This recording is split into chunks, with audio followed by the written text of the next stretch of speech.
Hey folks, how's it going? Dr. Spin, eclectic album reviews and general musical meanderings. And my purpose here is to do one of three things. To either remind you of a classic album that you hadn't thought about in a while, or to open your eyes to a new obscurity, perhaps somebody or some artist that you haven't really heard of before, or to kind of shed light on a gem from the past, a forgotten great album that maybe people hadn't heard of, but should. And today's album, a few possible selections for the soundtrack of your life by Chomsky, is definitely the third of those three. Chomsky, the band, not the linguist, was a band that started in about 1995-96. And in their first iteration, they were a four-piece band. During my short stint as a semi-professional musician, I was playing in rock bands around this time. And Chomsky was kind of a band that was in the same orbit as we were in. At the time, they were led up by Sean Halleck and John Norris. Those guys are kind of the two primary songwriters for the group, and they had released an 8-track self-titled album that I loved. I someday may loop back around and do a post on that album because I really love that album too. But for here, I'd like to point it out because I was a very, very strong advocate for Chomsky at this time. The band did artsy stuff at their own pace, and especially in the mid to late 90s when there was kind of like a feeding frenzy of activity going on in Dallas, they kind of exhibited some restraint. You know, the Toadies were kind of getting out there. They were getting big. Deep Blue Something had a big hit. And everybody was thinking that Dallas is going to be like the next Seattle. So there was a lot of activity going on at the time. And there was pressure to go out and play, every night of the week if you could. And Chomsky didn't do that. They were very good about being very measured and not doing anything that they weren't confident about how it would go off. Also, as a bass player during that time, I was both enamored of and intimidated by bassist James Driscoll. So it's an incredible bass player who's one of those guys who can put his one foot in the jazz realm and be a top-notch jazz player, but also has enough integrity in his playing to be able to be a great, great rock bass player. Super melodic and super fluid and right in the pocket all the time. Great addition to the group. And he was the one person along with Sean that was in the group the entire time. So worth mentioning James in that regard as well. And so I was a little bit disappointed when I found out that John Norris had split off and kind of had done his own thing as a side project. And Chomsky kind of its future, it's not like they broke up. They just kind of started drifting and playing less and less. So I was a little bit out of the scene by that time Fry Street Fair 1999 came around. But I had some friends that were still around and they were telling me, hey, have you seen Chomsky with Glenn? And I was like, no, I really haven't. I unfortunately haven't been keeping up with that. And I really used to enjoy that band. And I don't really know how they can do anything without, their original lineup. I didn't think it was going to work. Like, well, you got to check them out. So I was at Fry Street Fair. Fry Street Fair is this kind of local Denton music festival, infamous really in its own way. And Chomsky was going to play. So I went and saw them, and they absolutely blew me out of the water. Do you know me? Are you happy that you called? Is it written on your wall?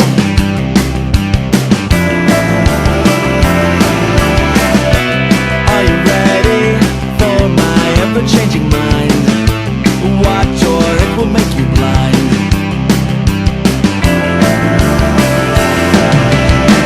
No way to tell you what you're getting into. The biggest blue.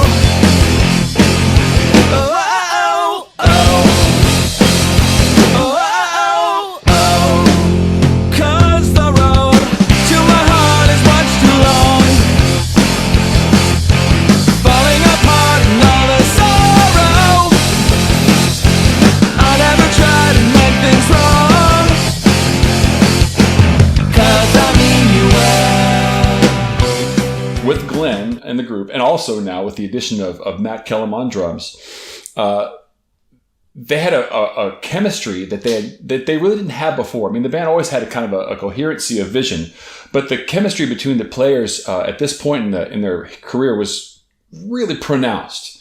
Glenn was very hyperactive and very he exhibited a lot of showmanship on stage, and that was something that Chomsky in some ways kind of missed in the earlier days. They were, again, kind of a stoic band, and they had some things that kept things interesting on the group, but that was never really their strongest suit. Well, Glenn would jump around, and he would play the guitar with his patch cord and dance a lot, and was very active. And Despite all that, though, it was never really distracting. Sean was still clearly the person who was singing most of the songs, and he was the leader of the group. And Glenn Reynolds was kind of the hype guy. And I walked away from that really with my mind changed about what Chomsky was capable of as a band. So, in virtually no time after that, as soon as I possibly could, I bought the album that they had released with this lineup, which was a few possible selections for the soundtrack of your life. And it turns out that Glenn's contributions to the group was not just as their sort of new hype guy, but really his guitar playing added a whole new dimension to the group that wasn't really there in the same way as it was before. He had a very angular guitar style, and Chomsky wasn't really a band that was all about extended guitar solos. They had a bunch of virtuosic musicians in the band, but they didn't really push for that kind of guitar histrionics as far as that kind of thing goes. But he had a very melodic and angular style that added a whole bunch of rhythm to the group. So there was sort of this interplay that was happening between Sean Halleck's guitar playing, which he was a great guitar player, but very much a guitar player in the vein of a songwriter. Didn't play a whole lot of solos, played good rhythm guitar. And along with that, Glenn Reynolds added this sort of angular, melodic rhythmic style to it. And so this interplay showed up between the two. It's almost like Robert Fripp, Adrian Belew, that kind of dichotomy where you've got Captain Kirk and Mr. Spock on the same stage. And that played out over the course of the album. Her sadness hits, she comes undone. All is hopeless, she's sure of it, no use to run. Endless oceans, so let's begin. 2 steps away from anything. It's out or in, 2 steps away, then up again. 2 steps away from. So all the songs on this album really showcased this new relationship between the 2 guitar players in the band. And it was a big step forward in the evolution of the band. I didn't think that Chomsky could improve on what they were doing before, because I was such a big fan of what they were doing in their late 90s iteration. But their 2000 on iteration was the same band, but different. The hip thing to do at this time, the late 90s and early aughts, if you were a power pop band, was to try to cop Jellyfish or Smashing Pumpkins. But Chomsky reached a little bit further back. They were very clearly fans of early XTC in their songwriting. And, they had a little more contemporary sound to that. There was a little bit of the energy of the Foo Fighters and a little bit of this kind of slackery feel that Weezer had, but also shot through with the kind of hyper-intellectualism that Andy Partridge and Colin Moulding used to have as songwriters in the early stages of the group, in the late 70s, even before they became a strictly studio project. And tying them to the style and sound of XTC insinuates that they were about songwriting. And that's true. Chomsky was a really great songwriting band, really angular melodic components in the guitar playing, but also really hooky riffs that caught the listener and gave him something to grab onto. The songwriting was very direct, easy to grab onto choruses and things to listen along to, lots of energy in the group, and great live shows that actually were rendered quite well on this recording. And despite the fact that they were clearly a band that was trying to write pop music with an ear towards access, there was also quite a bit of space in this album for experimentation, if you know where to look for it. Subtle things. An interesting example of this kind of form experimentation is the song Mason. The song itself is actually pretty straightforward if you look at the way that it's structured. But there's all these variations that happen throughout. That's a reflection of actually what happens in the text of the song. Chomsky's lyrics were great because they were colloquial enough to be accessible. But at the same time, they were sort of intellectually obtuse enough to ask the listener to participate in understanding what they meant. So they never really provided any clear answers to what they were singing about. And Mason's an example of this. This song there's really not even a chorus in this song. And it only says the word Mason once, but it really is about this guy, this character, the narrator, who's a seeker, and he's just kind of going through and peddling the question of life to various people who are philosophers and sages, and they're giving him answers. And the song reflects the sort of journey that he goes through. Each person that he talks to is a slightly different variation on the song's basic form. It's smart songwriting. So it holds together despite the fact that it's very linear, and actually in its concept, it doesn't loop back like a verse, chorus, verse song would. The song tells a story without becoming too redundant or beating the listener over the head with its meaning.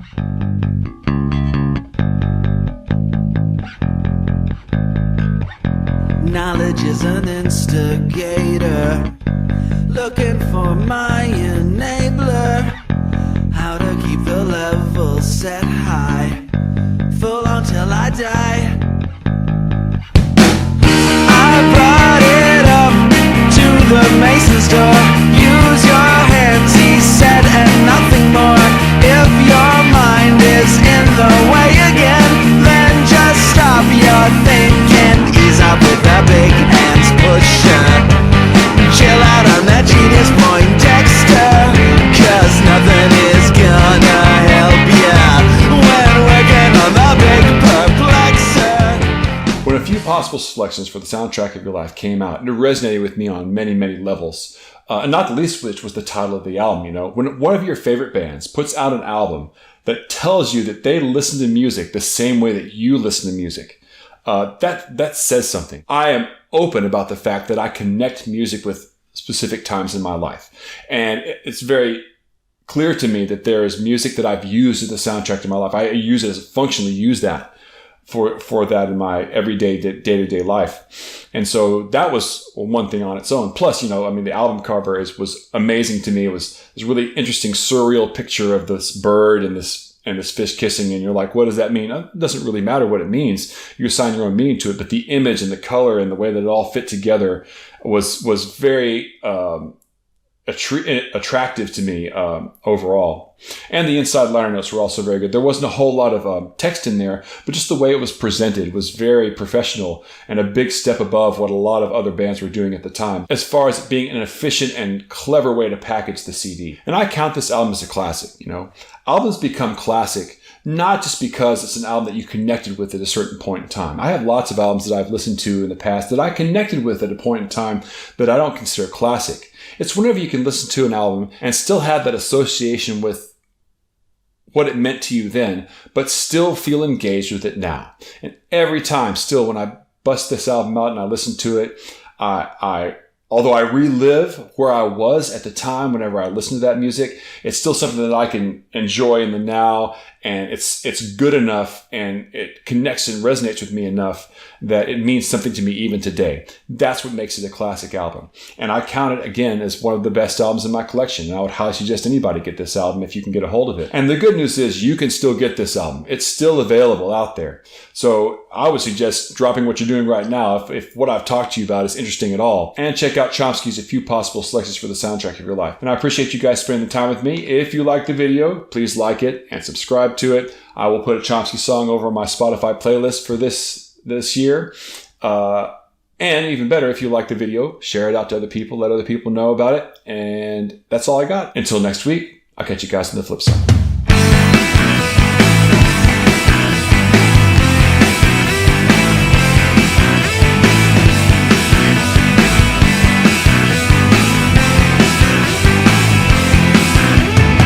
All things build up inside.